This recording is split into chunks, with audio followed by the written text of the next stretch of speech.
how do you take anything that might be new or different, something that might challenge the status quo, something that might be disruptive to people's beliefs and the way they see the world, and how do you translate it into cultural acceptance? What's that process? By definition, if you're an innovator or a disruptor, you are overstepping by somebody's standard. So that was the question for me, right? How do we tell the story of innovation when that story challenges what everybody currently accepts as truth?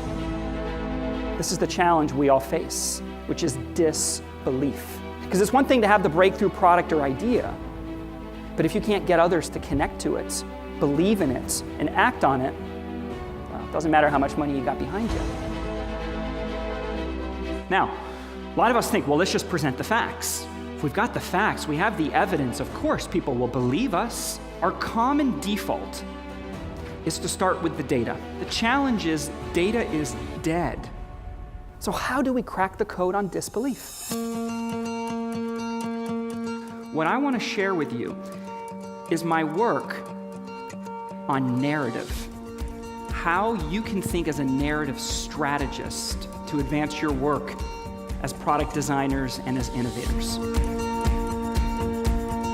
Too often, as an innovator or a disruptor, we bring the sledgehammer to the table. We're trying to break people's paradigm because we forget disruption, change, is an assault on people's identities.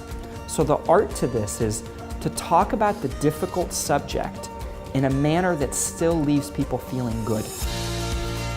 This is the power of narrative, which is building the core story that can bring all of your people together around a shared understanding of not only where we're going, but where we're coming from and why it matters. This is one of the most important things to keep in mind as we're inventing the future, that literally every object, every relationship is stored in the mind with a story attached to it. How the heck do we make sense of the future? Well, we better understand the language of narrative. Right? We don't buy the product, we buy the story that's attached to it.